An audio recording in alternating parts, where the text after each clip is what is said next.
Hi everyone, it's Cindy from Cindy's Art. It is so good to be with you again. Today I'm going to work on a very beginner's watercolor painting, and this is called Morning Paddle, and I got the inspiration for this off of unsplashandpixabay.com, and I used Arches watercolor paper, Holbein paint. Let's get going.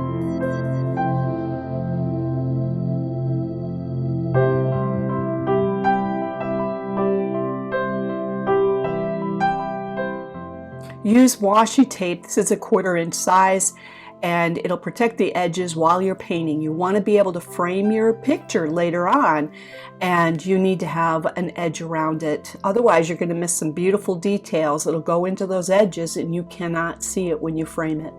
So I'm using a golden natural brush number 6. I would tell you to check out the BRUSH.com for that. On this area, I am putting in the sky. I used a tiny bit of cerulean blue at the very top. Then I used a cerulean yellow, and now I'm using QUINA CRIDONE Scarlet. I'm just going to call it Quin Scarlet. And for later on, I want to remember that I've got to put in a Quin Scarlet reflection in the water because I want to have this to have a pink glow about it. So I put that in there now. I just use that for sketching purposes, so that way I can remember where to block out the other blues and don't add stuff on top of it.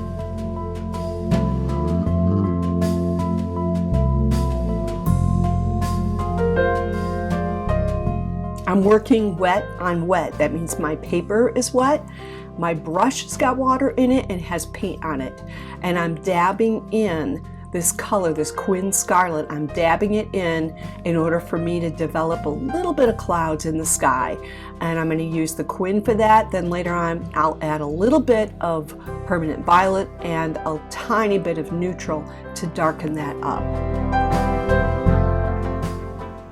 The first layer's done. I want this to dry, and I'm going to use a little roll of washi tape. I'm putting it under the picture and I've tilted it, because I want, if there's any extra paint in there or extra water, it's going to run downward. So that's why I did that. Now we're going to move on to the water line. For the water, this paper is bone dry. Don't let it be wet with the sky. It's got to be very dry.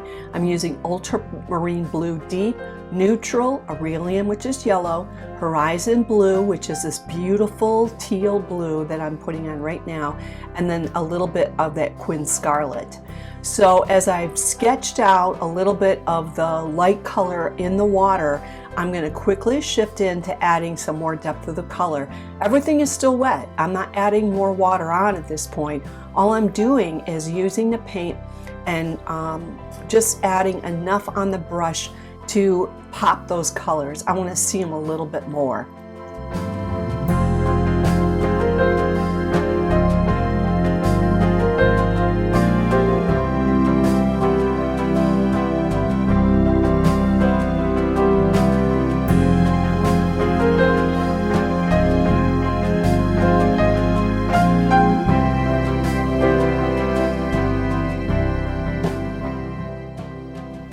Now my paper is still wet. I'm working wet on wet, and I've not had to go back and add more water in. And what I'm doing is adding on my next layer of wash. When you add color on top of color, it's just going to continue to brighten it and make it deeper looking. I love the look. Watercolors are so fascinating to me. So right now I'm using the tip of my golden natural brush, and because we're working at the foreground, the place that's really close to you, I spread out the water lines. And that's because water reflects differently, more broadly towards you than when you're back in on the horizon. You can barely see the lines. Every single time I finish up in an area, I let this dry really well before I go work on the next section. So now I'm going in to add the mountains. I'm going to use neutral, the burnt sienna, which is a brown, and Quin gold is a brownish color, but when it's really light, it's yellowish. So right now, what I did was I used a number 2 golden natural, and I only wet the area of where I want those mountains. And if you look at this right now, I'm adding dabs of color at the very top, but watch how it starts to spread downward. I've tilted my paper so it can do that. And then I add a tiny bit of extra water in there because what do I want? I want the fog to run downward, and then I'm gonna wipe the horizon line where those mountains are because I want it foggy. And one of the ways to make it foggy is for me to take this brush, I'm going to dip it in some water, wipe it off, and then I'm going to wipe that horizon line. So you'll see that in a minute, but watch how that paint runs. You want the wet on wet to be wet enough, not sopping wet, but you want to allow the paint when you dab it on to run down.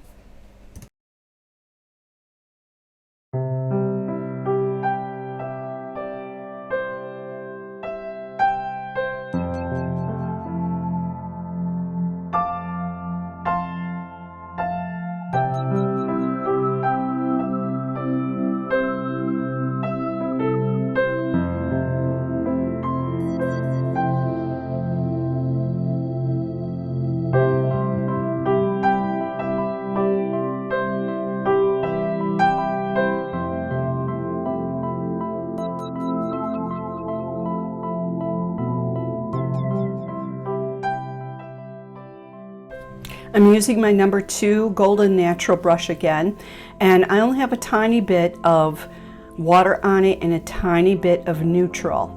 And I'm using the very tip of it to draw some lines. Don't go crazy with a ton of detail. I use the sides of the brush too to almost glaze over top, to barely touch the surface and scrape it across that water line there, just so it gives an illusion or a different texture of some very fine lines. Make it really easy for yourself. You don't have to be super complicated.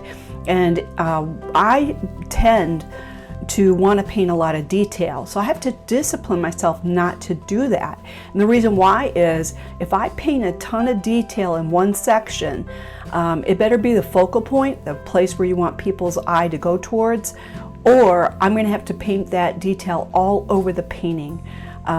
It's just not wise, so don't always add a ton of detail in.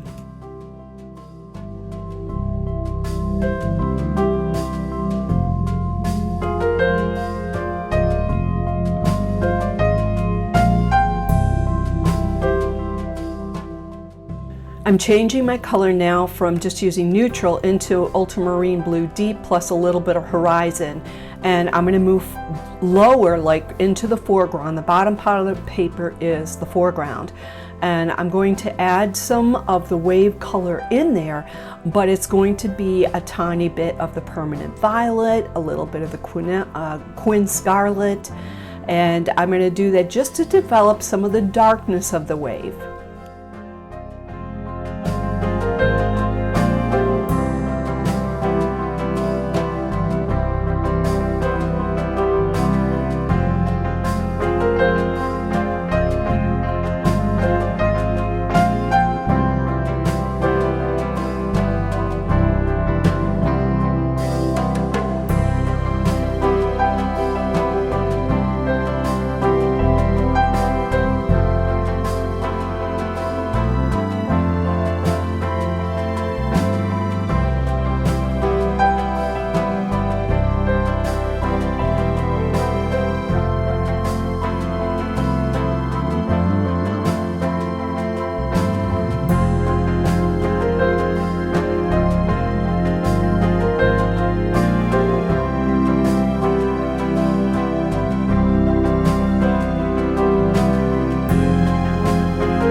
Now that I've got my wash from my background done, and then I've got some of the lights and darks added in, that second part is more general broad strokes.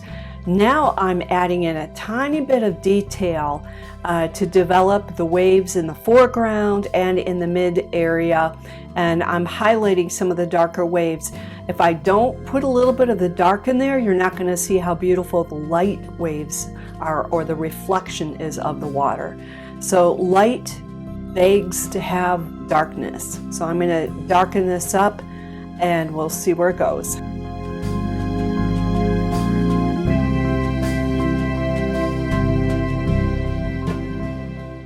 I decided I did not want that hard edge on the mountain, so take a look at what I'm doing here. I'm using a filbert brush.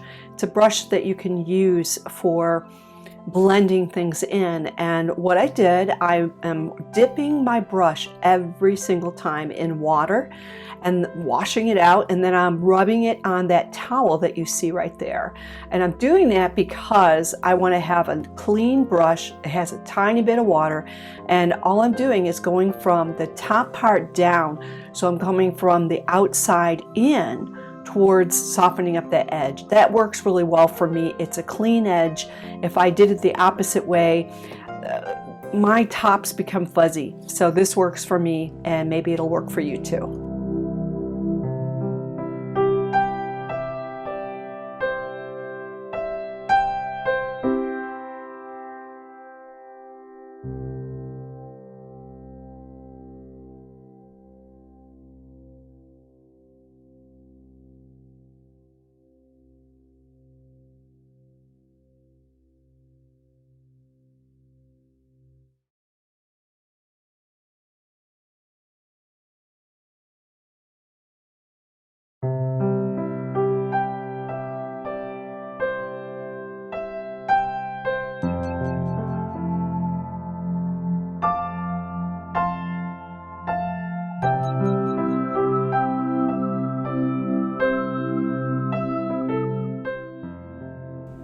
I'm going to go ahead and pick up that QUINA Scarlet again. I'm going to add it into the light portions of the waves. I'm creating the atmosphere of the painting. I want the painting to have this morning glow. So the way you reflect that is by adding in that glow into the waves, into the water as well.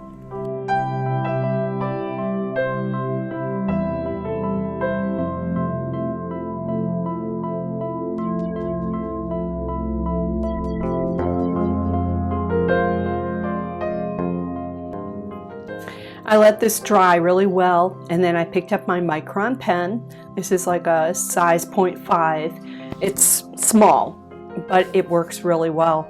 And I'm just going to sketch out this little kayaker, or this paddle boarder. That's what I need to call him, not paddle boarder. And I looked on Unsplash and Pixabay and Pexels to get an idea of what does it look like to have a paddle boarder out there. Picked one of the characters I liked and I drew it in black. That's pretty simple. And this picture would probably make a wonderful card for someone too. You can always use something like this as a gift for other people.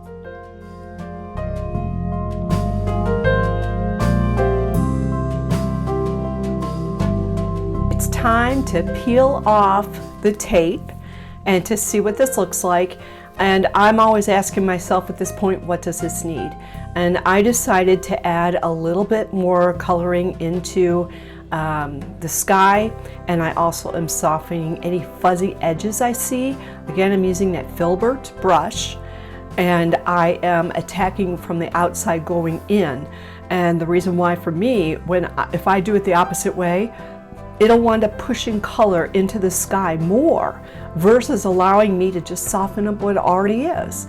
So as I finish that up, I'm just going to continue to take a look at this. I'm going to look at my colors. Do I need to make the sky a tiny bit darker? I said yes, and I'm adding an extra layer of color on there. And I thought it really turned out great. I would love to see your work. You can share that with me on Instagram or on Facebook. Tag me if you painted along with this painting, and you can see it, you'll see it on Instagram on how to do that as well. But I would love to see your work. I hope you enjoyed this. I always look forward to your comments and your feedback, and I will see you next time.